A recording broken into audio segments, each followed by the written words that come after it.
Can a boring customer service job land you your dream career in marketing? Hi, I'm Simon, and in this episode of The Rest is Content, I'm chatting with Richard Cook, who is the social lead at Monzo. We got into the smoke and mirrors that everyone performs when they're reporting numbers in social media, as well as how you turn a viral Spotify playlist into a Webby Award by accident. This episode is packed with career pivots and honest reflections on why social media is ultimately very low stakes. If you're enjoying the podcast, don't forget to subscribe and leave us a 5-star review on iTunes or Spotify. But for now, let's travel back to 2011 and talk about the mistake that got Richard his first job in social media for Spotify. I was kind of more, grandfathered into it.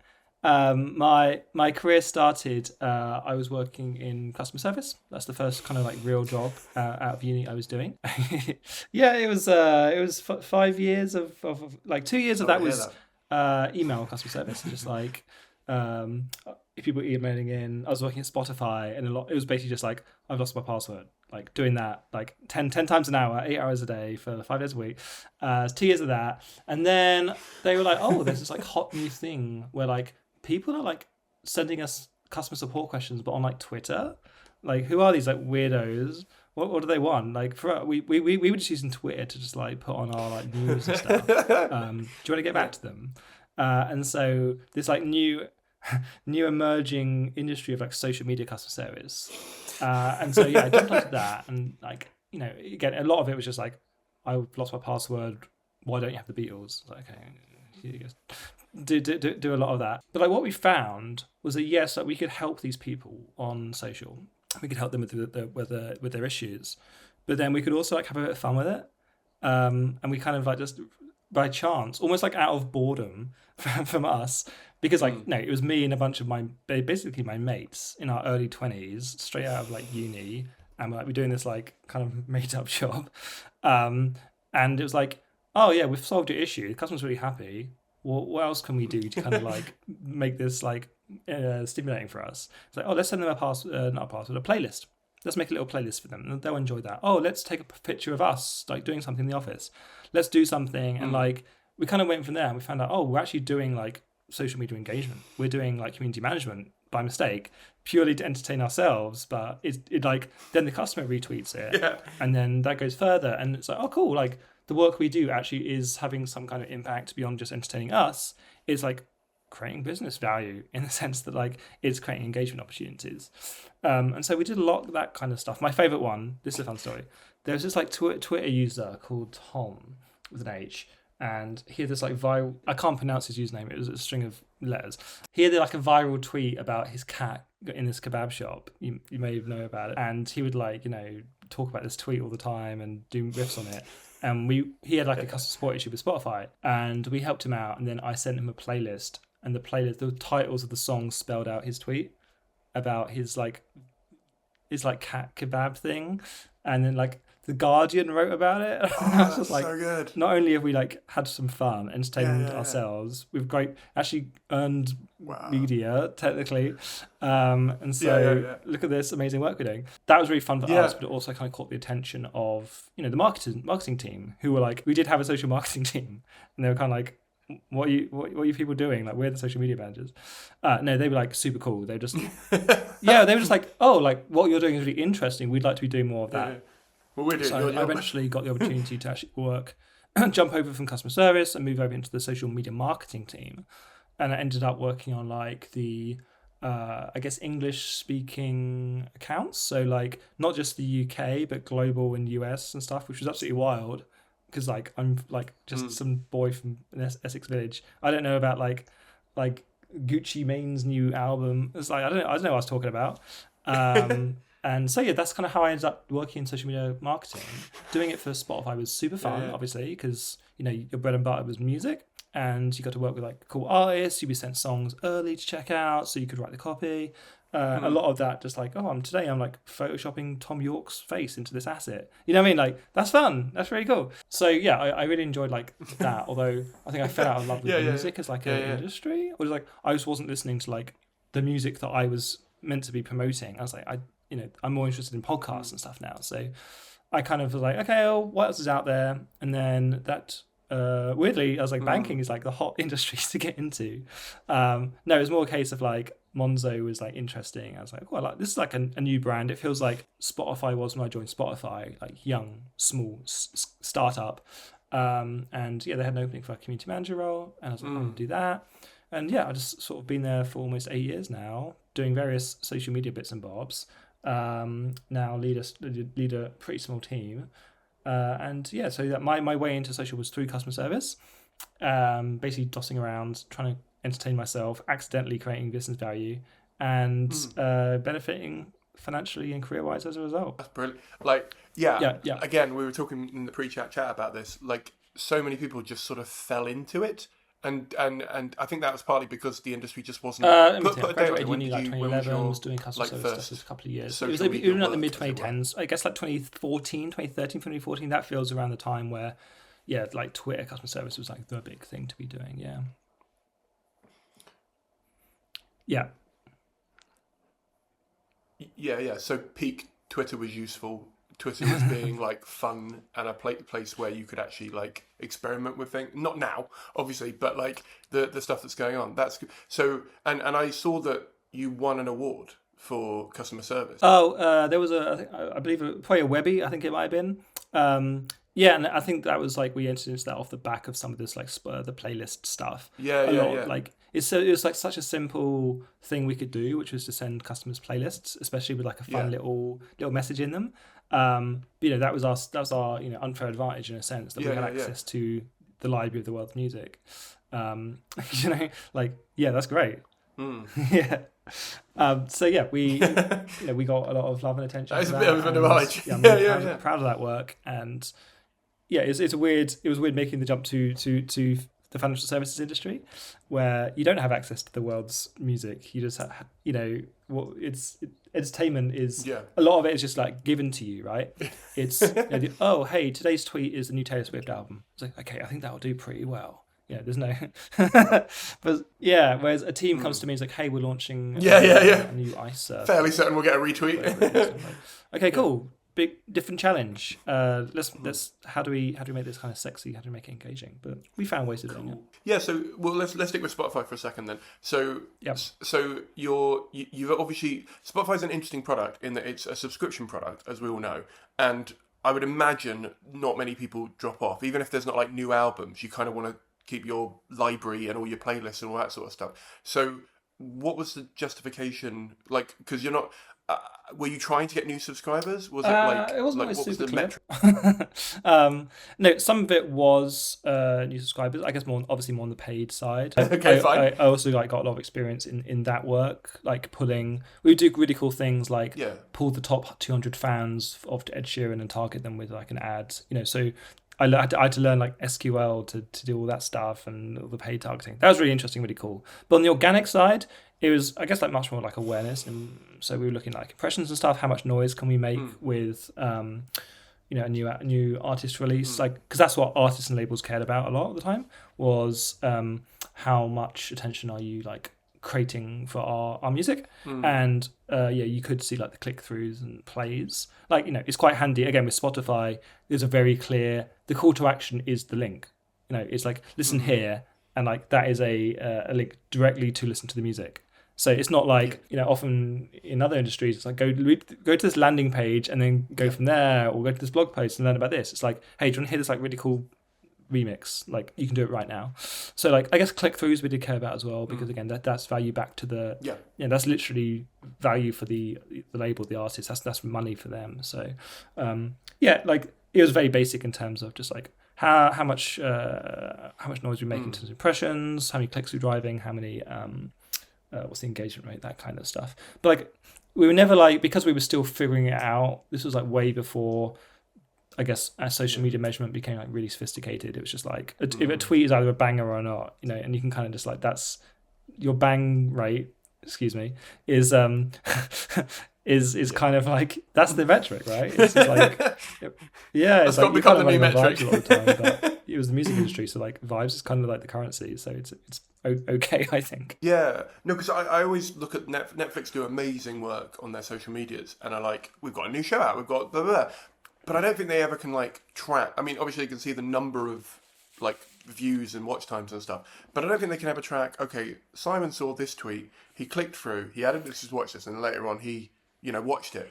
I'm sure there is a way they could probably do that, but I don't think they actually have that in place. And I'm assuming Spotify didn't have that level of we know that. Yeah, unless you're. This is the bane of my entire career, I think, is trying to solve that exact problem. Or being asked to solve that problem when I don't believe you can solve it. And you can do clever econometric stuff and be like, oh, we tweeted about this song on this day and it saw a spike in things. Sure. Yeah. But if it's the new Taylor Swift album, then it's gonna be dropping the ocean anyway. I guess the learning I've had throughout my career as a result of facing that question is it doesn't matter. You're not there. The business is not relying on organic social to drive those kind of those particular metrics, unless you're in an industry where I guess e-shopping or retail or something where okay, cool, we're selling shoes.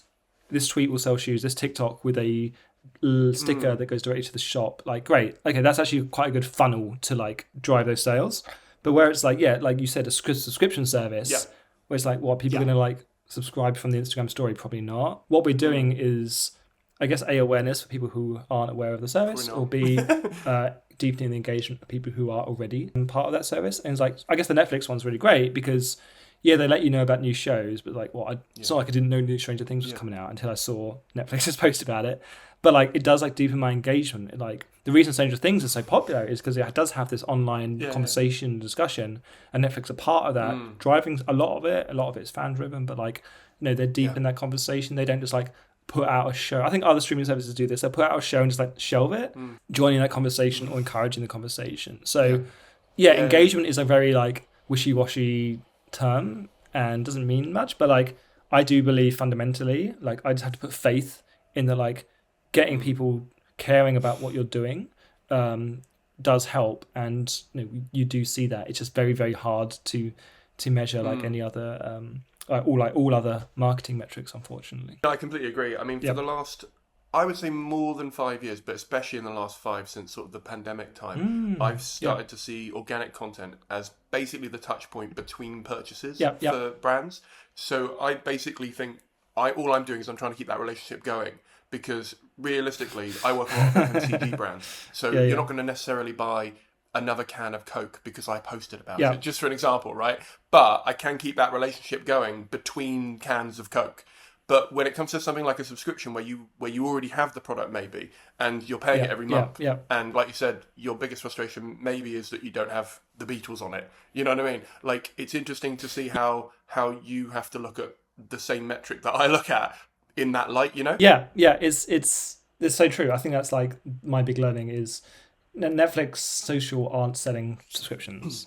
They're selling kind of the association of what you basically spend your free time doing. That's the association. I always say in social, you're not selling hats, you're selling the association of you wearing a hat.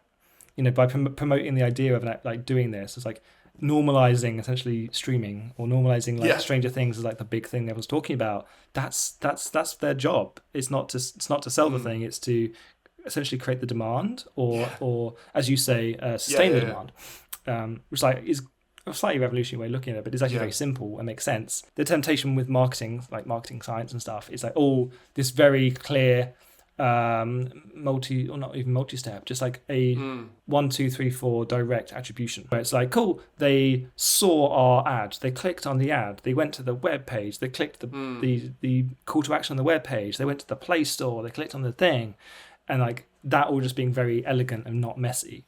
Where in truth it's oh yeah, I saw an out of home poster, then I forgot about it. 2 weeks later I saw a TV ad, I forgot about it. I heard an advert on a podcast, I forgot about it. And then I saw an organic post. It's this it's not a straight line, it's a squiggle. And social is one of those key points on the squiggle. But unfortunately it doesn't leave a trace, so you can't do the whole 28 days post attribution modeling or whatever. And it's always the last touch that gets the attribution, really. Even if the 50 other touches beforehand were all organic social, and just oh yeah, I think I will now go to the website and download this thing. It's well, can you at least say in your sign up that it was because of social or something? Just throw us a bone, No, I Yeah. I find those little, how did you hear about it things. I go, no, I don't want to give you that information. Even though I work in marketing, I go, no, you've got my money now. Why do you need my blooming like extra bit of marketing information? No, sod you. And but then I put my hat on. I go to work and I go, it'd be really nice to know how many people are there. So I suppose I have a foot in both camps, where I just go, you've got enough for me, haven't you? Yeah. Like marketers are the worst people to be marketed to. Like I use an ad blocker. I specifically like delete like the UTM parameters on URLs I click on. Just like I'm not letting that team get the attribution. It's just going to be attributed to vague, organic, direct. No, I had someone add me on Facebook the other day, and they said, "Why is your birthday the 5th of November 1955? And why does it say you're married to Miles when I know that's not your partner's name? And why does it also say, like all this stuff?" And I said, because I'm not giving them any of my information. I'm not giving them anything. Like, it's been like, I've been married to my friend Miles since 2008. Like, I am not giving them anything. And yet I go to work. But the thing is, I only deal with organic. Like, I am absolutely rubbish at paid. So, like, I know roughly how it works. I know, like, how to suggest what to boost. And I can, have that conversation. But, yeah. You deal with the problem. Like, I don't want to give these platforms any more information. In fact, I wonder how you feel about this. Algorithmically, I really wish they would improve the platforms so that organic stuff that's good and that I'm interested in would come up better.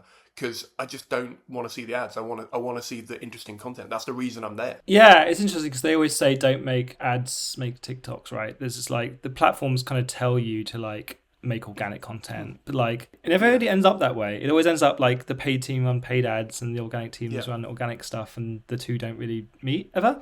But like I've kind of made peace with it, and coming back to what I do now, I'm kind of quite thankful for that, because there's no real expectation that like an individual Instagram post is going to like drive someone to do a particular action, like open a bank account. And I think like that's a good thing, right? Like I'd want people to have a little bit more consideration. I'd love it. Than just like, oh yeah, I'll do this like credit score impacting thing, right now. I'm going to get out a loan. It's like, no. Okay, like we can make you aware of it, but like ultimately like there's probably a better entry point for us where we can like really give you the right context to make that decision. Yeah. I think, we'll definitely speak about Monzo in a second. I mean, I'm wondering, so I think you won the award in 2015 and it was for the customer service stuff. And obviously now you're not on Spotify, but what did you think was like the reason why it was so good then, and do you think those same reasons are the reasons why customer service would be good in 2025? It was a different time, and there was definitely like an energy around. Everyone was really excited. I just remember being on social and specifically Twitter in those like mid 2010s, and I would have like TweetDeck open on like a second monitor all day long and just like and like sorry, I just had a flashback. I've not used that I don't even know if it exists anymore. When X took over, it became like Pro X. You had to pay for it, and so I'm on I'm on Blue Sky now, and there is like a Blue Sky equivalent, so I'm getting my fix. But those were like it was a really addictive time where like you felt you were part of this like big town square or whatever, and like cool, who's the main character of Twitter today? What's going on? What's the meme? What's everyone talking about? And like I would have all my columns set up. So it's like cool, here's like the Monzo UK conversation. No, Spotify UK conversation. It's the Spotify US conversation. Or we've just done a tweet about Radiohead. What's the Radiohead conversation? And like the speed of those columns updating gave me like a sense of like what was going on. It was like I felt really connected, like in an unhealthy way, to like what was happening. And just the vibe, I think, was, we were a lot more, and I say we, I mean like I guess like the online Twitter community was like a lot more, I don't want to say positive because it wasn't always positive, but it was just like, we were all just like excited and like not so jaded. This is like pre-Trump, pre-Brexit. It was just like, there was like not hope as such, but like we weren't like, it wasn't like the hellscape it is now. There was like more, I guess like more humor, more pranks, stuff like that cat kebab tweet. It was like, this is just like people having fun with the internet. Like it felt like the old days. Like I'm like an old school internet person. I remember like I'm like a big Reddit user, or like if you know beta.com, like those kind of like sites where it's like for ages, but it's still going, which is amazing. Rob's doing other stuff now, but like the just like the fun of the internet, and like people like oh, we can also use this for customer service, but even that was exciting. It was like, oh my god, I'd have to call up someone. I'd have to like trudge through a telephone call tree. I can just like I can kind of have my cake and eat it. I can get a response to my issue where I'm also having like these fun and where my friends are. It was like the beginnings of like the boundaries of these things merging and just being like this cool digital space to play around in. And as a result, we had a lot of freedom to play back and do those like fun engagement opportunities. We used to call them like random acts of kindness. It was like, cool, this customer told us that they need their password back so they can access their account because it's their wedding on Saturday. It's like, okay, cool. Let's solve their issue and then send them some flowers or, create them a wedding playlist or give them like a free year of Spotify or something like that. So yeah, since then it's become a lot more, I don't know, like angry online and like everyone's just like automatically furious at each other. A lot less patience, a lot less like being up for fun, it feels like. We'll get back to the podcast in just a minute, but if you're enjoying the show, please do take a second to subscribe or review it on iTunes and Spotify. Also, if you think this episode would help a friend, a small business, a co-worker, please do pass the pod on to just one person. It helps more than you'll ever know. And if you're looking for a social media freelancer with 16 years experience, my contact details are in the box below. Now, let's jump back into it. I did a talk in 2018 at a conference, and they basically said, would you like to do a talk? And I said, yeah. And they said, what would you like to do a talk on? And I said, you asked me to do a talk. I assumed you wanted me to do it on something specific. And they said, no, come up with an idea. And I can't remember what the title was, but it was something like conflict resolution is the most underrated thing online. And I still feel that way now. I think genuinely, like, the amount people do not respect just agreeing to disagree or just going, okay, yeah, fine, that's your opinion, we'll get on with the day. And up to a certain point, I get, there are, horrible people, especially in America, who are online and happen to say things that I absolutely will have an argument about. But yeah, especially with brands, I feel like sometimes people they're like, I can change your entire business model just with a tweet. Like, I can send you my aggressive feedback about how I would run your business and you'll change your mind. And it's like, you do know you're just talking to me. Like, I don't have any say over like how they run the business. Like, they are putting something out and I'm now dealing with the backlash. And I sometimes want to like go on my personal account and go back and say, hi, this aggression is going to an actual person. And I don't, much like you, I always compare it to traffic lights. Like, if you're in a queue at traffic light, you will have a go at the person in the car in front of you, even though it's the one 3 cars along that hasn't noticed the lights changed. Like, why are you yelling at me? Yeah. What's that Yorkshire tea tweet? Do you remember? It's like, you're yelling at tea. Yeah, something ridiculous like that. Yeah. That is like the hard part of the job, right? I do think that has changed a bit. I think that like the patience has worn thin, and yeah, you're definitely right about people have like kind of cottoned on to the fact that brands do care about their reputation online. Whereas like in the old days, it was like, yeah, I'm going to tweet them in public about this thing. Yeah. But like it wasn't so cynical. Yeah. I think these days it's like, I'm tweeting you in public to embarrass you and to force your hand. Yeah. Whereas like that was almost like a byproduct before. It's like, oh, hey, like we've seen your public tweet, and I worked on a team of the social media customer service team, and we would like kind of like make sure we had the best people in that team, the best writers of like the customer service agents. So like there was always like an understanding that's like, okay, this is in public, so we need to be on our best form. But now it's almost like this is in public and everyone's furious at us, so we need like our best soldiers. Yeah. You know what I mean? Like, it's like you need our strongest, most resilient people. It's like that's changed. Yeah. It feels a bit more automatically at odds with each other, rather than just like it happening to be public, and so like there being an elevated importance on like doing a good job. I think there's 3 reasons why I think that is. One, I think because the algorithm has now become more about individual posts going like viral, so people don't have the back catalogue of like who you were. So like when I was on Twitter, for example, and like just doing funny tweets and stuff, sometimes I post something and it would go to the wrong side of Twitter because a new person wouldn't have the context of I'm just trying to be funny, and they would think I mean the thing I said, for example, and the tone's gone. Like it's just written down. So I don't hold that against anyone, because that's understandable. Like, I've read things and been annoyed and then had to go to their profile and gone,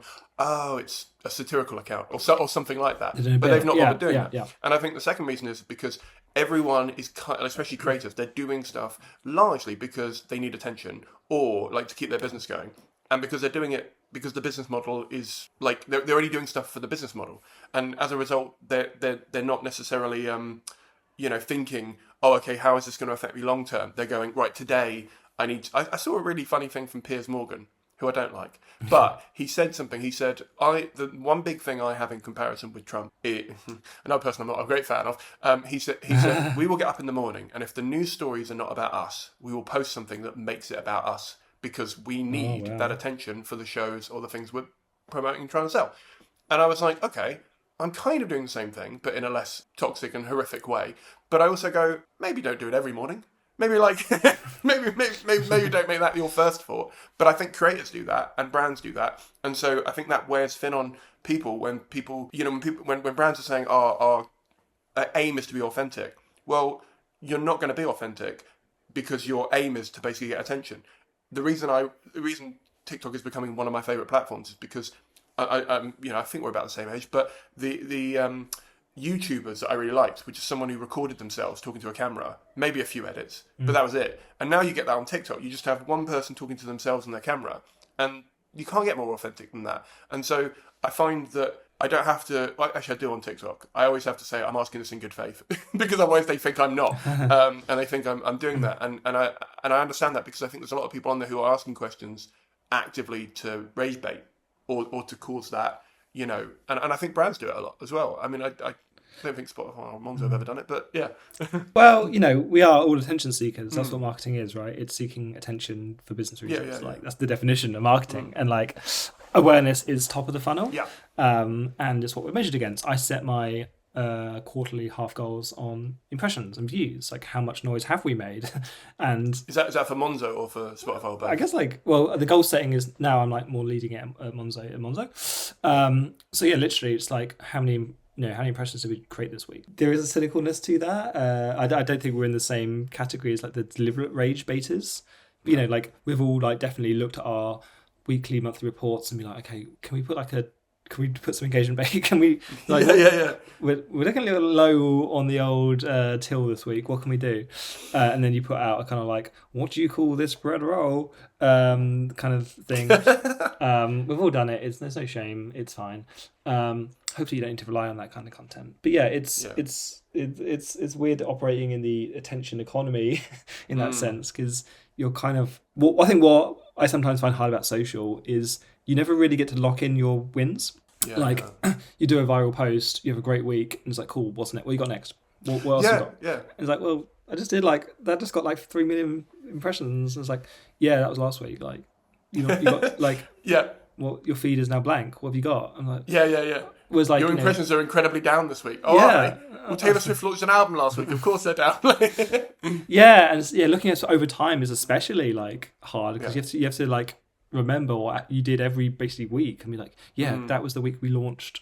I don't know, in a whole new country or something. It's like, okay, we can't really compare ourselves to that this week when there's nothing going on. So yeah, it can be quite draining to sort of constantly be trying to stay fresh and coming up with new stuff. But yeah, that's the job, I guess. It's not like, I guess, other parts of marketing where you do a banger billboard and you can run that for years. Like those vitamin ads on the tube, just like run those for like 20 years. Yeah. Like if I had to come up with a new vitamin advert every day for like 6 different channels, I think I would probably die. And like that is probably some people's job who work at vitamin like brands. So I shout out to anyone doing that. And like vitamin ads. Those companies exist, and also I know that like the healthcare industry is even more regulated than finance. So my heart goes out to them. I think my biggest ick is on TikTok when I see these. Don't get me wrong, there are a lot of friends of mine, a lot of people that I follow who I would love to be more friendly with, who do market stuff, as in like do their marketing TikToks, who are giving genuinely good advice and stuff. But the biggest ick I have on those accounts is when someone goes, "Here's how to go viral," or like, "Here's how I went viral and you can too," and I'm like, that is literally not possible. Like, if you could bottle how to go viral, you would not be on there doing that. You are saying that because you want this post to go viral to people who don't have a clue what they're doing and they're brand new in the industry. And I often think, like, first of all, going viral isn't a strategy and it shouldn't have never been. And secondly, I just think to myself, like, it's not actually that good going viral, because largely you are going to be seen by people who don't like you. Like there's a point in going viral. I remember like there was a specific tweet I did years ago that was doing really well, got retweeted then by like some really famous people, and then I just got abuse for like 3 days because people were like, this isn't funny, this isn't a thing, he calls himself a comedian, like just stuff that like, and I didn't feel like I could go back to any of them, because I'm like, you don't have to find me funny, like I don't mind if you don't find me funny, like I'm not going to defend not being funny to everyone because it's subjective. So I think when you go viral, it's actually a blessing and a curse if you can just target those core fans rather than like just trying to hit everyone. It's a lot better. And I suppose that's what you were doing with Spotify, is you were like, here's everyone who loves Elton John, let's send them an ad. It's a few interesting things there in what you said. Variety is not a strategy, and you can't choose to go viral. It's not a tick box on the old CRM. I wish it was, that'd be great. I guess you can boost, like we boost stuff sometimes, but it doesn't really count. And then it is always like the ones you least suspect, or I don't know if it's the ones you least suspect, but it's definitely the ones you put the least effort into. Like there's an inverse relationship between like a post you've written in 3 seconds and then like the launch post for a campaign you worked on for 3 months. It's like, the 3-second one is going to go viral. No one's going to care about your dumb, boring campaign, even though you care a lot about it. So there's that, and then there's definitely, we see this a lot of when your tweet ends up, or your social post ends up in front of the wrong people, and like suddenly you've broken out of your core fan base who love you, and you're seeing like people who've never heard of you. We get a lot of like, who are you? Like, what are you doing? Get out my feed. What do I care what a bank has to say? Or just people who just like don't get it. And I guess personally, you and I would see this on social, where you do a joke ends, people just don't get it. People are just like, this isn't funny. Why does everyone think this is funny? Or reply guys, all that kind of stuff. And it is, I guess, eye-opening, I guess. It's like, oh, yeah, I am in a bit of a bubble. They're like, the core 30 people that always like our stuff, they're not representative of like the entire population who's like, we don't really hear from or speak to enough. So it's bad when that happens, that you sort of get the, not abuse, but you get the you break out your bubble. But it is also good. It's refreshing. It's reminders like, okay, cool. There's a whole world out there on social, and you only ever see like your slice of it. Like what I say is like, there's not the internet anymore. It's like your internet, and your internet is like not my internet, because we live in algorithms and even the channels we use at this point. No, completely. I think it's good to get out of your bubble, because if you just talk to your community, you can. We were talking about stand-up in the pre-chat, and I remember this was 15 years ago. I was chatting to Russell Howard before a gig, before he was big, he wasn't what he is now. And he was saying, even then, like, I'm starting to book in gigs in America in dive bars when no one knows who I am, because I have to practice my material.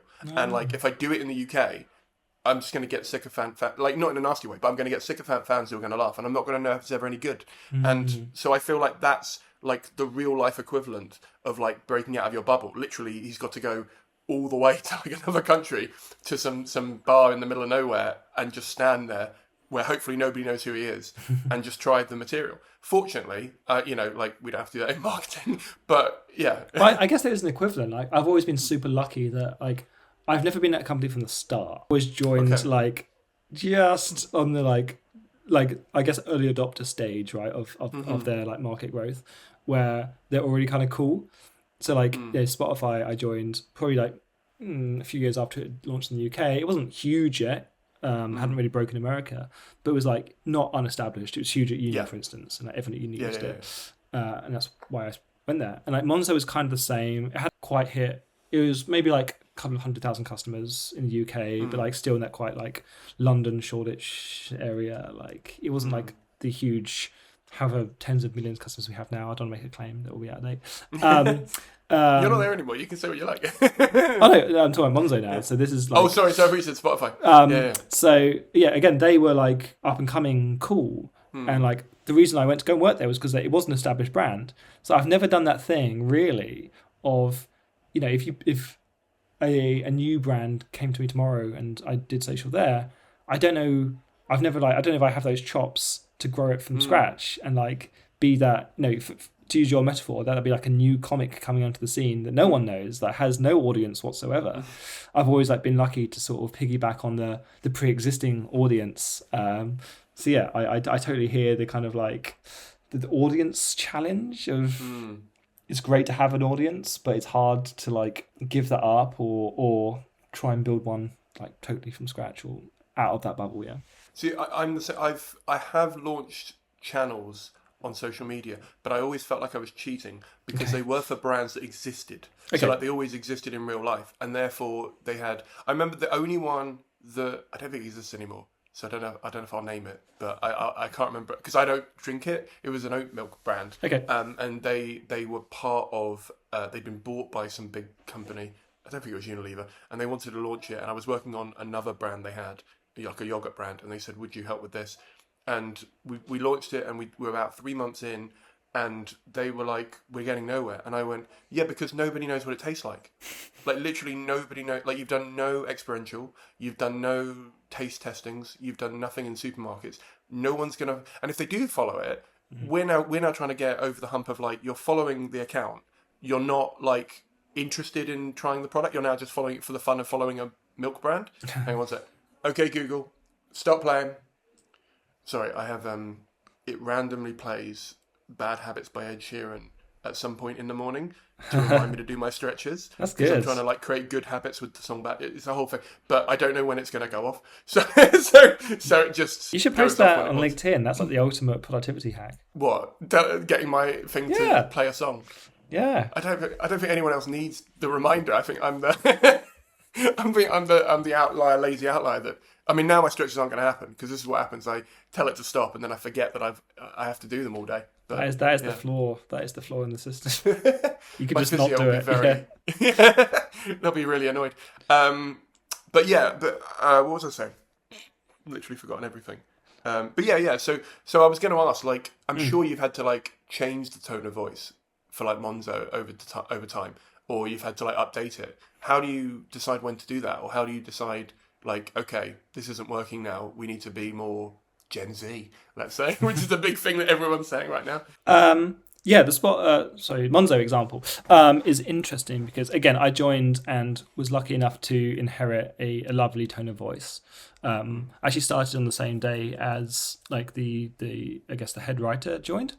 And, that meant I got to sort of cozy up to him and learn a lot from him. And he was amazing at like documenting the tone of voice. And, I think probably one of Monzo's like strongest unique selling points, or not selling point, but reason to believe, or whatever you want to call it, just like a brand attribute, a brand like asset, as it were, is just the voice. And so, I was lucky that work was kind of already done. It's like, cool, we're going to be like clear, friendly, personable, all those kind of things. Like, great, that makes social really easy because I can just like speak in our customers' language. And that has benefits for social because that is kind of like the winning tone of voice on social is using the language of your customers. And it's like, great, thanks. We're not like a luxury brand that has to like uphold these standards. We're not like this brand that has to do this. We're not one of those like, what do they call them? Like unhinged brands, like our tone of voice is unhinged. It's like, we're still a bank, we're still professional, but we have fun with it. And, there's a streak of humor in there. So like, I never really had to do much changing of that. It was more just like incorporating it into social. And we always described it as more of a flex than anything, as in flexing that tone of voice. So obviously how you would talk to a customer on the website would differ to how you would talk to them on a billboard or a radio ad. So there's always that flex happening. We couldn't take what I do on social and put it into a collections letter to a customer, which is like when there's like we're trying to recover some debt or something. That wouldn't really be appropriate. That's a different use case. Or when we're speaking to vulnerable customers, something like that. Yeah. So there's a time and a place for what we do. And I have been involved in like various, I guess, work streams to like think about that tone of voice. So when we've not rebranded, but just like updated our brand proposition over the years, social was a big part of that conversation. It's like, how do we keep what we do here and try and almost document it or in some way get it down so that it kind of makes sense with what we're doing in other channels. And we do have this like really neat framework that you can find on our website, monzo.com/tone of voice. where you can see like the three pillars of our voice, which are one's around clarity. It's like, I always use clear language. One is around like everyday magic, we call it, which means, we're rooted in like real money moments, that kind of thing, but making it feel really special when you're doing it. And the last one called warm wit. So that is like the one that we max out on social. We like really have a lot of fun with it, and it does mean that like it's not like you can look at our channels and you look at social and it's the black sheep. It's like, okay, cool, like I can see how this is an evolution from the other channels, and it feels like it's part of the same brand. Whereas I think there's definitely brands that make the mistake of having a social voice that only lives on social and like nowhere else. And it looks really out of place. But we try and like make it part of the family. So, I work on things like there's a in-app thing we do at the end of the year called Year in Monzo. It's kind of our end of year roundup. And like I help write on that, which means that we get a little bit of like that social tone of voice in the app, which is like really good fun and means we can, there is a bit of humor in it. So I think just being really close to the writing team, to the brands team over the years, like ever since I've started day one, has just really helped like that not be an issue. There's never really had to be this like big, oh god, reconciliation exercise. It's always just been cool. Like we're doing the same thing, but like social like has its own needs, and like it just works really well. It sort of gels together nicely. No, we were, as I say, in the pre-chat chat, which we probably should have recorded. It's good. Again, talking about stand-up stuff, and I'll tell you the full story of it in a second. But like, I found that when people asked me to come in and make their brand more engaging as a freelancer, what they meant was funny. Okay. Like, that was 99% of the time. They were like, we want to be funny. Yeah. And we just want an outside eye on it. Not that they're not already, but like they just want some additional help with that.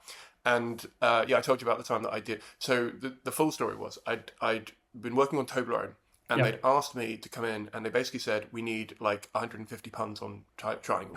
Like, I'm paraphrasing here, but that was what they basically asked for. And so I basically sat there for 2 days writing puns, and then we put them into a content calendar for 2 months. This was 2014 or something, it's a different time, but we were trying to like schedule stuff out to get ahead of ourselves. And then loads of them they said they didn't want. So I was like, I think these are funny. So I booked a gig, like an open mic gig, and just stood up and did 5 minutes of triangle puns. And I came off stage and someone said to me, why? Like, why are they all about triangles? And I said, oh, because I work in this and I've written these. And they said, you probably should have given the audience some context, because they have no idea why you've just spoken about triangles for about 5 minutes, right? And I was like, yeah, that probably would have made more sense. And he went, yeah, because you've spent 2 days thinking about these, like literally just in an office working with people. No one had any idea. And yeah, like I said, someone was in the audience who messaged me on LinkedIn afterwards, just basically like, they were really funny. You write puns well. Would you like to do some puns for us, sort of thing? And so I got some work off the back of that, which was really nice. And that was when I started to cross over, and I started to realise, brands like funny. Yeah. Like because up to that point, largely, like I've been funny on, like I've been writing stuff for brands, but a lot of brands had been kind of like more cautious, I guess, and were a bit like, what is this social thing? Like what or maybe like some of them were like, the space is kind of full. Like we don't really have a space. And I was like, this is 2014. What are you on about? Space isn't full now. Like it's still that sort of thing. So I find it interesting that you're able to bring a sense of humour to essentially, I don't want to be rude, but a really, like, banks are generally quite boring. And I say that as someone who's worked for 2 of them, or at least 2 financial services companies. They tend to not be that. And they're also, like you said, the clear messaging is really interesting, because I find banks quite overwhelming a lot of the time. I'll be honest with you. Like some of the ways they write their terms and conditions and all this stuff, I just find it very hard to take in. I like the top line information, like what's the rate of interest? Can I take the money out? Is that like your biggest challenge with Monzo? Like making stuff accessible to everyone who might be interested in the product? Or is there another problem that you've got that's bigger? I mean, we have other problems. Well, first of all, I disagree with the feedback on the triangle set. I wish I'd recorded it. Like, it would have been amazing to put out. Please dig it out. I think... no, I didn't record it, so it's not... no one will ever know it. I think the humour would come from the audience realising by the third or fourth joke, oh, no, wait, surely these aren't all going to be triangle puns. But by the third minute, I could see it in their faces. They were like, oh, he's only going to talk about triangles. And it did this bell curve of like, like, puns, sort of like a Blip chart. Yeah. And then it sort of dropped. And and by the way, I had the notepad because I hadn't remembered all of them because I'd just been doing the thing. So it sort of dropped off, and so I was like, oh, yeah, these ones aren't as good. And then I literally went, okay, now let's go to these ones because I think they're slightly better. And then all of a sudden they were like, oh, he's just going to talk about triangles. I remember it so vividly because so good. it was just such a weird core memory of doing something stupid for the sake of it. Yeah. And then you can start doing one about a square, and then like, oh no, like stop yourself. And be like, I don't like extra line. Yeah, and we just go straight back into a triangle one. It's great. It's just so good. Anyway, that's beside the point. You asked about challenges. So yeah, you're right. Like, is money boring? That's like the question. Yes and no. Like, definitely, like the fine print of an insurance policy is boring, right? Like paragraphs 8b, you know, like exclusions. Like, sure. Counterpoint is that money is something that we all use every day, and it's something we think about a lot. You know, it's definitely on, like, if I think about my priorities in life, it's probably health, wealth, love, not necessarily in that order. Like, depends on the day. Yeah, we all use money every day, and we all think about money every day. And so, in terms of like the license of what I can talk about working financial service is kind of everything. Like, I can talk about pets, I can talk about relationships, I can talk about coffee, I can talk about the cost of, are beans expensive? You know, on National Bean Day. It's like, it's good permission to talk about everything. And so if you approach it from the angle of, how do we make this boring thing interesting, but how do we like connect to the everyday moments that, you know, we all share, then like it becomes easier. It becomes like, oh my god, we can like the challenge then becomes, well, what do we choose to talk about? And I talk about our persona in our social media strategy, like our brand on social persona is that of an observational comedian. And so all you have to do is just observe things and be like, isn't it awkward when like you're on a first date and it's not clear who's going to split the bill? That's a money moment, and we've all been there, and we all know that thing. And our job as social media marketers is just to observe it and just say it back to our audience, and, you know, do that classic. The turn is like surprise them with the truth, right?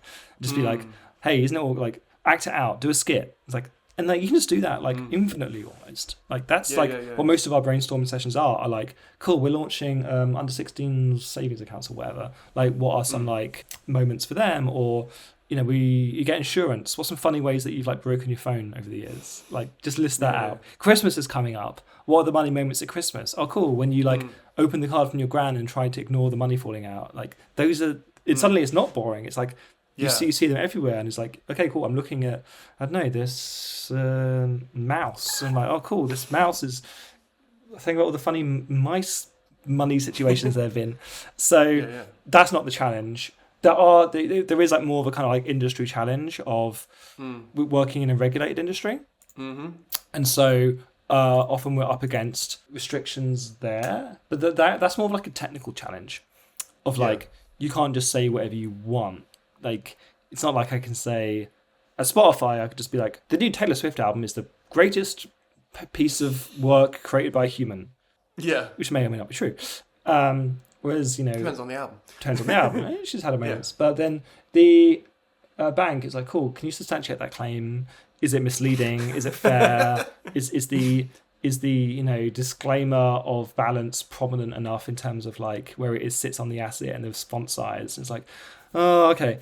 And so then but again, like any restriction is a creative opportunity, right? Yeah. So it's like, okay, cool. Definitely. So like, and it's also helpful because it keeps certain things off the table. It's like, okay, cool. We're probably never going to be able to do like really a big campaign on social about overdrafts, for instance, because like the language you have to use is so particular. It's like, well, that probably wouldn't have done super well anyway. People don't go on social to like engage with overdraft content, but they do come on social for those skits and money moments. It's like, okay, cool. So maybe we do a campaign about, I don't know, it's February, it's love. We do like a love week.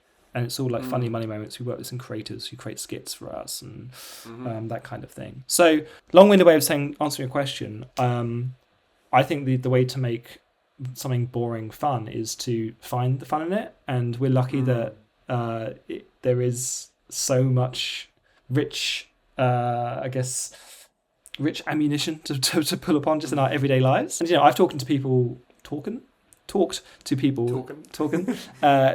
that work in like, talked to someone who like worked in like a shipping container company, they're like, how do I make my job industry interesting? It's so boring. I'm like, no. You're telling think of 100 ways to make that fun. You're telling the story of like stuff crossing the globe and like the journeys things go on, the high seas and pirates. And, you got it made. What's in the box? Like just do what's in the box every day for the rest of your life. I've talked to people who work for bins, like Biffa and waste management. And I was like, I'd love to see that. I go on TikTok and you watch like paint mixing videos, or the guy who like jet washes pools clean. And I'm like, I fucking love that. The pool guy on YouTube. The pool guy. And I'm like, Oh, he's just like, it's amazing. Like, it's amazing. I was going to say, there is a narrative there that most people don't appreciate. The pool is dirty. Yeah. This is cleaning it. End result. Like, I know it sounds like a really simplistic way of looking at it, but that is a story that you are telling me. Yeah. And I am enjoying the story. It's also really, satisfying watching, just all the stuff. Not for everyone, but I like it. Yeah. No, it has that ASMR-y kind of vibe to it. Yeah. Yeah. And I think like that kind of content is actually more engaging than like what you might consider easy content, which is like luxury fashion or something. It's like I've seen so many Instagram posts from like candle companies, which is like, here's a candle, and I'm like, okay, like I'm not gonna like this post, like, or think about it ever again. Whereas like, oh yeah, I'll go back and watch a pool being cleaned 10 times because I got something out. I got some value out of it. I have a friend who has like a pizza.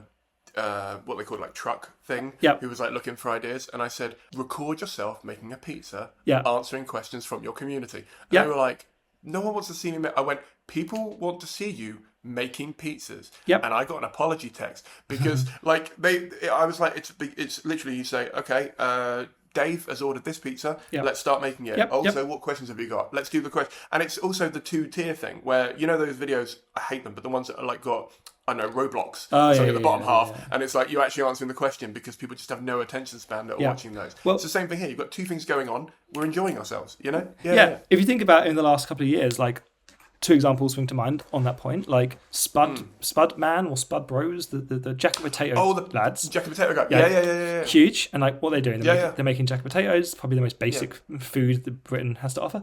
Or like Chip Shop Diva. Just someone like getting... I love her. Yeah, she's great. Getting your chip shop order ready. I'm like... This is like every day, like there's a kind of really nice mundanity to it. It's like, it's boring, it's every day, but I'm engrossed and like, show me more. Like, yes, please. It's... I think you can really flip that question on its head and be like, how do we actually make the shiny stuff interesting? Because the boring stuff is like actually quite interesting. Yeah, I would love to see more brands investing in serial content. I think that's something that they're really... I remember I pitched an idea to London Eye, which they said they couldn't do. Have it someone, because I think it's a brilliant idea, and I really wish someone would do it. I said, you need to get, let's say, B-list celebrities, not maybe the big ones to start off with, put them on the London Eye with an interviewer for an hour, and they point out the bits of London that mean something to them on the way around. Lovely. Simple thing. It's an hour-long podcast. You put the cameras up. You can just... take them out, put a new person in each time, get 5 of them in a day or whatever. Lovely podcast content, and then people, when they're in there, they can be like, oh, Jessie J has their favourite chip shop over there, whatever it would be, what I mean? Like, you can have like the Jessie J pod, the fans get in and it does that tour instead of like the London tour. I love it, right? But they wouldn't, they were like, oh, no, it's going to cost too much, it's too complicated, it's too whatever. And I was like, it doesn't feel like it would be that much more hassle than the already stuff we're doing. And I don't know. I haven't really seen much. Do you do serial content on Monzo? I don't. Yeah, think it's sort of not yet. It's kind of like the big thing that is like in the new year we'll be focusing on because repeatable formats is all the rage right now in social, and speaking frankly, we're taking over from TV. This is true. And literally we have one in the works which is like a parody of The Office. Which is fun. We've done one already actually. That was to win. We're trying to get people to vote for us for a thing. But like we do a lot of like office stuff on LinkedIn. Like, oh, isn't it crazy when the fish isn't right? We're trying to make that work of like that kind of shaky cam office look to the camera, but behind the scenes style. So that's something in the works. But we have a few more that are money related, which are like Vox Pops, but with a twist. Like what can we do to kind of like have an ownable format there? But I'm also really keen to do more stuff with customers. Like, I guess, like, similar to your example of the interviews, I think there's real value in just, like, sitting someone down and them talking through their, like, their transactions, because like your transactions are kind of the story of your life.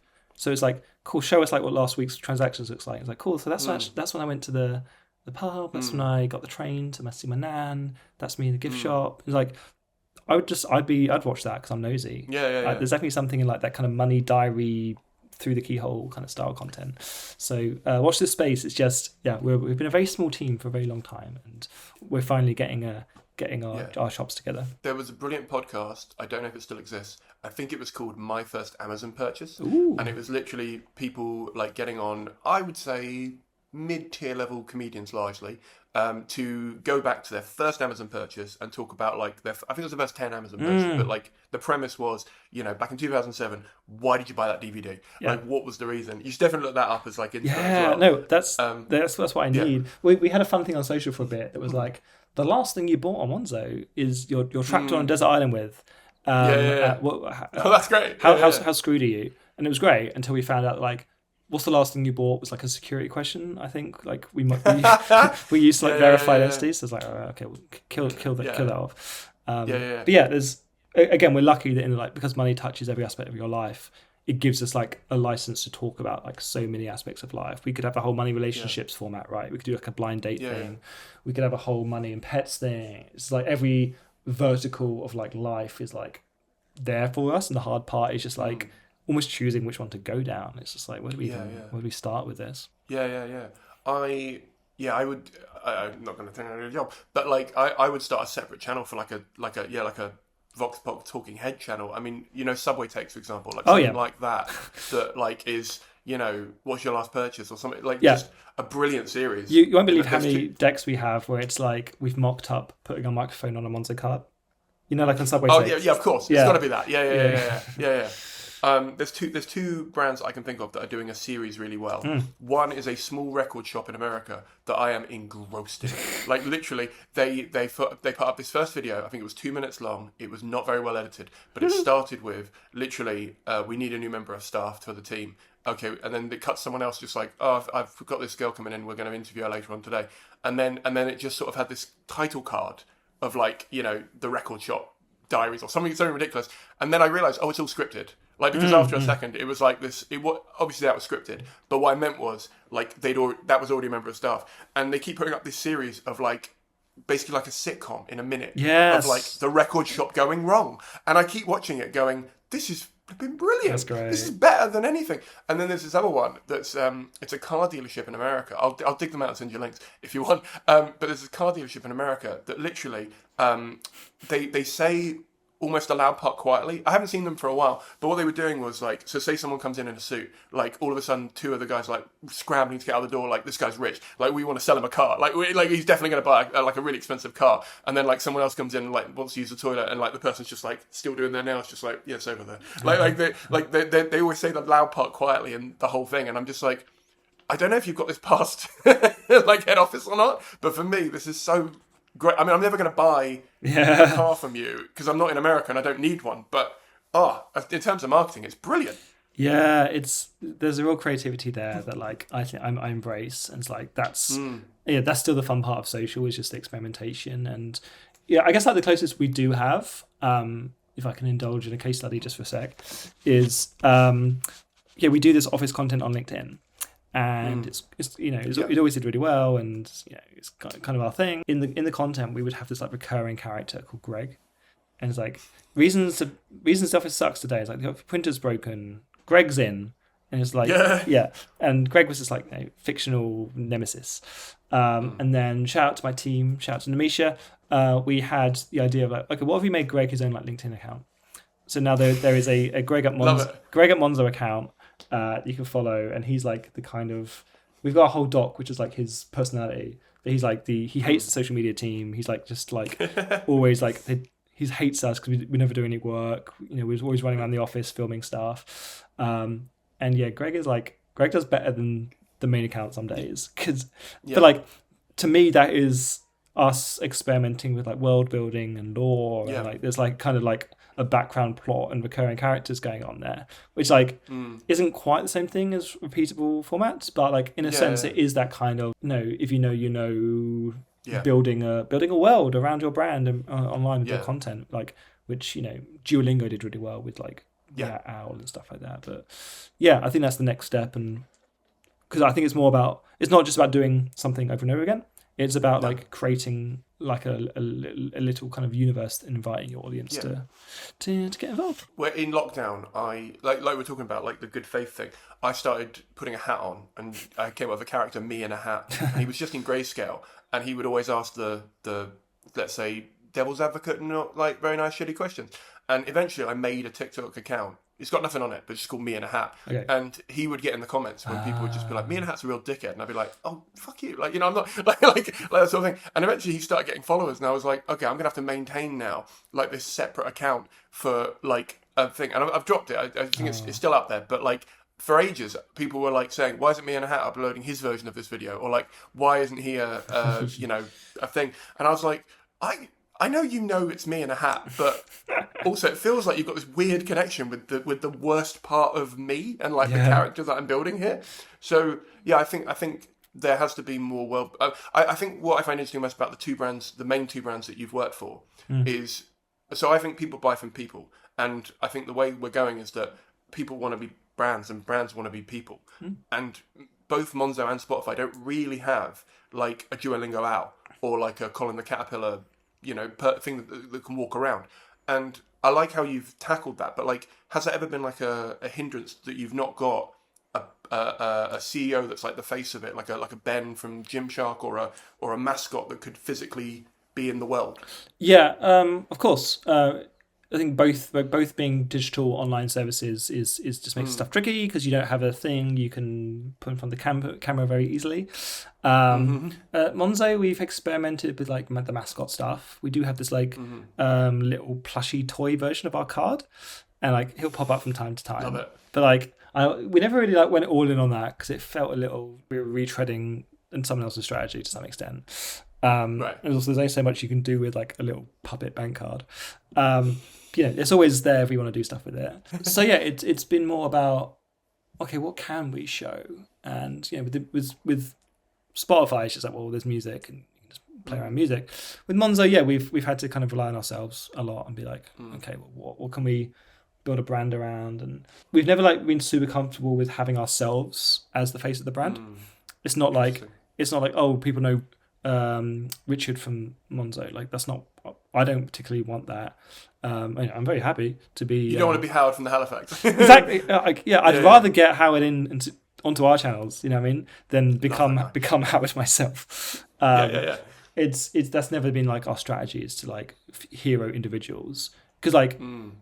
For so many reasons, that's just like kind of problematic, and also you want diversity in your content, and we go out of our way to make sure we sort of rotate the faces you see, because Monzo is not any one person, even the CEO.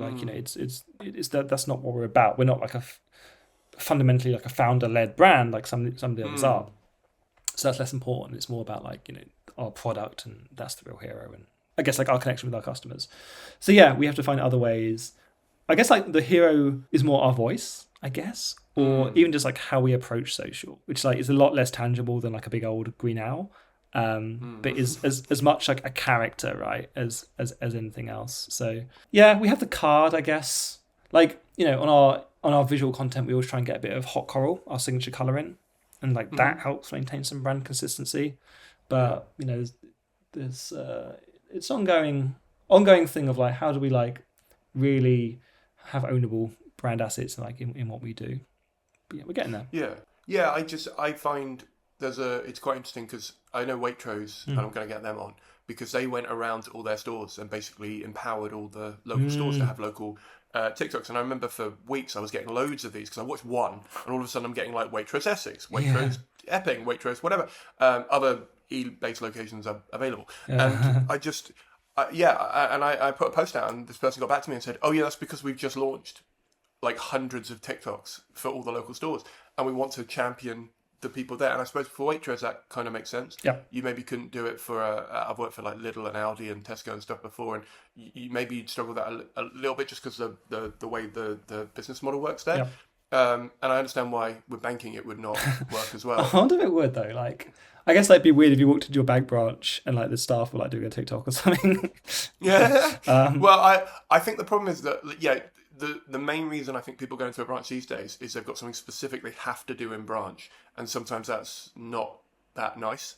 Like, or there's like a payment that needs to be done or something, and so you maybe don't want to walk in on that. Whereas if you walk in on a supermarket and they're just having fun, you're not going to be like, oh, how dare them not put out my crisps? They're going to be like, it'll be done in a minute, we'll be fine. Yeah. Also, yeah, we don't even have branches. We don't even have that kind of like, we don't have that presence. So like, yeah, we have to establish our presence in like other ways. And for a long time that was the card, because it was like shiny and you'd see it across the bar or whatever. That was our real kind of like way in. But yeah, now it's just like, well, what else we got? So yeah, you'll see us trying more things. We talk about painting the UK hot coral. So just like we did like a bus takeover thing. We just tried lots of things, see what works. Well, we were talking about John Thornton before this, and I had him on for Surreal. And one of the unexpected things he said since starting that job, he was talking about was LinkedIn has really taken off, and in a way that he wasn't expecting, or they weren't expecting, and also that's led to them getting into like supermarkets and things because the buyers are on there, and so you sort of have this weird knock-on byproduct that you weren't expecting. Like, is there a part of your strategy that you weren't expecting that's taken off, or a channel that's done better, and like can you work out why? Definitely LinkedIn is blown up. It's the channel that we didn't expect, and as Twitter declined, our channel mix had to shake up, and LinkedIn just like swooped in there at that moment. I don't think it was a case of people leaving Twitter for LinkedIn. It was just almost like a coincidence, or I don't know what was really going on. But yeah, it was. We were using LinkedIn as mostly a broadcast channel for company news updates. That just like kind of felt what it was for. It was like people are. So this is like where the professionals are. This is like this is for business, and so we've got to be serious on there. And we had some early success with just talking about like what it's like to work at Monzo. So we'd post about our policies, like, hey, we now give all our parents this like 3 months caregiver leave or something like that, or we've introduced a new kind of benefit or whatever it is, and that would do really well. So then I started going around just like taking pictures of like the stuff around our office and be like, hey, we have gender neutral toilets. Look at these. Hey, we have like biscuits, whatever, and just like these kind of fun things about working there. And again, that did really well. I was like, okay, cool. And so like we spent it more and more talking about working at Monzo, and then that led into the I guess the relatable office moments series. That's what we call it, where we'll just like do everyday office observations. But that kind of came out of nowhere. That wasn't like we need to crack LinkedIn. Let's like let's do a workshop and come up with a strategy. It was like we did A, so B followed, then C, and now we just do C until C stops working. So I think that has to be your like MO for working in social is test and learn and double down. Almost everything that we've like succeeded at has been a result of like a random experiment or a test or something just like unexpectedly blowing up. Shout out to my team again, but they've been, I was like banging the drum that Facebook's dead. I was like, don't bother with Facebook. Who cares about Facebook? But then like they've been experimenting with posting on there about like not quite nostalgic content, but just like very everyday. Like one moment you're young, the next you're like in the B&M section doing a big shop, and like that's doing like really really well. It's getting like millions of impressions. I'm like, what? Okay. Oh wow. Okay. Yep. Okay. Facebook's not dead. Yeah, it's like I've said to them like, yeah, you were wrong. I was right. No, I was wrong. You were right. Like call me out. You like hold me so. Like completely humiliate me. I'm so glad to be proven wrong about that channel.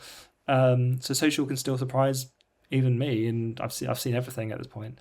So yeah, it's to answer your question, everything's a surprise and nothing's a surprise. If that makes sense. Like kind of like the same stuff always works, but then again, something can suddenly stop working overnight. It's like, oh god, we've suddenly lost. Do you remember when TikTok just like disappeared for like a week? Like that was weird. Yeah. We didn't talk about that enough. Or like suddenly Threads is here, or suddenly Blue Sky is here, and I get very excited. I'm like, oh great, Blue Sky, it's the new Twitter. It's gonna be our new chance, and no one cares about it. Or like Threads, it's like, oh Threads, it's amazing. It's like Twitter, but it's in your Instagram. It's gonna be huge. And then we post on it, and it's like, yeah, it does all right. And like, okay, well, I guess we're back to LinkedIn. I don't know. So I feel like anyone who says that they're on top of all like the platform changes and is just lying, because I don't know how I'm doing. Yeah. No, I don't think even the platforms are. I'm in a TikTok group chat of like, I don't know, 150 TikTok creators, and I remember the day it went down. Like literally, I woke up in the morning and everyone was like, "Oh my god, oh my god, oh my god, oh my god!" And so I like checked, logged in like, I don't know, 5 brand apps, and I was like, "Yeah, by the way, it's not just you. Like we're having problems all over the shop right now, and it's going to be a problem today." So yeah. And that's when loads of them were like, "We need to be on other channels," and I was like, "You need to be on other channels before this," but sure. I tell you what, let's do the last quick fire questions. Okay. So, right, first question. Is there anything that you have purchased that has made your job easier? Ooh, like physically? Could be a physical, a bit of software, could be anything. Oh god, great question. Sort of indirectly. I'm an anxious person. I got a lot of anxious energy. I bought one of those fidget cubes. Ooh, are they any good? Yes, I love it. Like I'm a spinner. I haven't got a cube. Well, like you can see, I'm filling with a pen right now, and I'm like taking it apart. Yeah. And so, yeah. Whereas like if you're filling with a cube, you look like this guy's, is he okay? Is Richard okay? But if I've got like an executive toy that's like a nice metal cube, everyone's like, oh, the genius at work. You know what I mean? So I guess that's helped, because I can bring that into meetings. So that's a very niche, specific to me recommendation. No. But as I'm a doodler. I'm a kind of like my creative anxiety manifests physically. If I can kind of bottle that into something, or just like have an outlet for it, that makes me be more creative. So in a meeting, like, everyone be silent. I'll just be like, clicking away with this little cube, this little toy. But yeah, weirdly specific, but like actually like not life changing, but like it's helped me a lot. Weirdly. Oh no! I've had some interesting answers. For me, I bought a mouse with more buttons on it. Oh yeah, and that's really helpful because I've got shortcuts on there now that help me out. You never know. It's the MX Master 3, if anyone wants to get one. Who was the first person to believe in you? Not me, for a start. It's never us. I'm still not quite there. I guess my mum, she's always been believed in me. I guess like professionally, I was really lucky at Spotify that I had a series of managers who they were over in marketing, and they just saw potential in what we were doing. And like, without that kind of like faith in the ability of me to sort of transfer my skills from CS to marketing, I wouldn't be where I am today. So like, I guess like I'm forever grateful to the Spotify marketing team. Yeah. Who do you think's the most underrated person in social? Me. No. Usually I caveat it, but I didn't think I needed to. But this time, no, I'm massively overrated. I don't know what I'm talking about. There are so many like heroes and champions. I would call out Helen. She used to do work for she was on Specsavers, then RNIB, and just like a champion in the kind of accessible social space. There's also Alexa Heinrich, I think is the name. She does amazing work on accessible social. So I think the people that are doing work around accessibility, like that's such an underappreciated part of the job, and like so many brands are bad at it, like the old Altex and stuff like that. Oh, Helen Dutson is the name. Sorry, I should say her full name. Anyone who's like championing that work is a hero, I think. Definitely. What's your most unpopular opinion about social media? I think all my opinions are unpopular about social. No, like I'm a big believer in like, I guess like quite a lot of the things that the not the mantras, but like the sacred truths of social are just like plain wrong. People's like, oh, you need to tailor your content to every channel. It's like, I don't do that. I haven't got time to like. So I think you should like just cross post stuff. People say, oh, it's things like impressions, engagement, and vanity metrics. I'm like, no, they're not. Impressions are impressions. Like, you've created awareness. Like, that is almost like a direct translation of the marketing funnel into actual measurable stuff. People say like don't do stuff you can't measure. It's like I can't and shouldn't measure people opening bank accounts. Like yeah, I have to do vanity metrics, but like they're not vanity metrics. It's marketing objectives. Like I don't know. I'll die on that hill. I think people have a huge misunderstanding of the distinction between brand marketing and performance marketing. Let the performance marketers do their amazing work. Let them run their paid ads. Let them run their direct action, in the moment stuff. Let the brand marketers run free. Let us do unhinged billboards and things that don't sell a single can of Coke. But next time you're thirsty, you'll want a Coke. And like that's what's going on there. Do you think you have that opinion because you worked on digital services and the stuff is less trackable like the others? So like a billboard, like the number of people that walk past it on the underground is trackable, whereas like you said, you shouldn't really be tracking the number of banks that open. Like, do you think you'd feel different if you were working on Tango, for example? Oh, 100%. Yeah, I'm definitely shaped by where I've been. I've never had to like do that like unit selling. I've never been in a position where I'm directly responsible for doing like I guess online retail, and I'm very thankful for that because that would give me so much anxiety, even more than I already have. Like again, I think social is great and can do so many things. I think its strength is in community building and brand building. Yeah. But it can also like do other things. It can be very good for like driving leads or whatever you care about, especially if you like B2B or you're an individual trying to promote yourself. Like it's really good for that as well. So I don't begrudge the people that are selling Tango or whatever, because good for them. We all need more Tango. Yeah. What's the best bit of advice you've ever been given? I think for social or in general. I keep Either. it open on purpose. Oh, okay. I'm trying to think of something interesting for social. I think it's basically just like remembering, like staying humble, and specifically the advice is like no one cares about anything really. Like no one cares about your content. No one cares what you have to say. Like people like don't want to see you there. Like that's what you're up against all the time. And so much of the time when we get really pressured about our work, there's a fundamental misattribution there, which is like we think people care. It's like, oh, we can't post, we can't do 3 posts in a day because people are going to be mad at us. It's like, no one cares. Oh, we can't. They probably won't see all 3. It's like, oh, we need to post about this. We need to post tomorrow, otherwise we've got nothing going out. It's like, no one cares. Like, oh, if this goes out at 10 p.m. rather than, this goes out at, the optimized time to post stuff. This goes at 10:30, it'll do better. Like, no one cares. Like the default is like, you're not welcome here. No one cares. Go away. Shut up. And like, and we get so precious about, oh God, we've been asked to put out this bloody webinar. Like our audience are going to hate it. It's like, just let them, just give it to them. No one cares. Like, doesn't really matter. Like you can delete it. Like social is like ultimately so low stakes and like, just do whatever you want. Like, no one cares. Like that is the secret. And once you accept that, then you can kind of like do anything and it's okay. The most humbling thing I've had this year was in February. I put out a video on my personal channels that I'd worked on for about 6 months. Like just done loads of research, loads of pre-screening, loads of like VR, like just loads of really cool things in the video that I thought would be really well. It did absolutely rubbish on YouTube, and then I put it on TikTok. It got about 1,000 views, and I sent it to a friend going like, I put it in the group chat, just being like, and everyone was just like, yeah, but nobody cares how long you've spent on it. And I was like, oh, I forgot that. I literally forgot that. I spent ages on it getting it because again, I wanted it to be so perfect, and I could have probably made it in 2 months if I had have just gone. It could be 90% good. Do you know what I mean? Yeah. I think it's like exactly right. Is no one cares and your hard work means nothing, like you're not welcome there. But at the same time, no one cares that you failed. And like people are like, oh God, we should delete this because they didn't perform very well. It's like, nah, no one cares. Like no one's going back through our feed and being like, yeah, they got some great tweets. Wait a sec.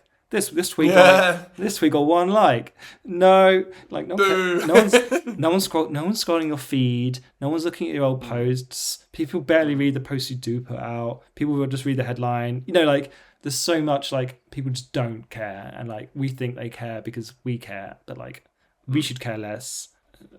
Do I believe that? Yeah, we should care less. Yeah, or like just like chill out a little bit. Everyone is just this chill out. It's gonna be okay. It's just social. What a brilliant place to end. What an episode. I loved hearing how he approaches selling digital services and subscription products and how he, like me, sees the evolution of Twitter from a town square to a hellscape that, frankly, I'm really glad to be off. What was your biggest takeaway? Comment it below. If you're enjoying this podcast, please don't forget to subscribe, give us a thumbs up on YouTube or a 5-star review on iTunes and Spotify. It really helps more than you'll ever know. And if you have a friend, a small business or a co-worker who you think will enjoy this episode, please pass the pod on to them. Just pass it on to one person. I'll see you all in the next episode. Godspeed and keep uploading.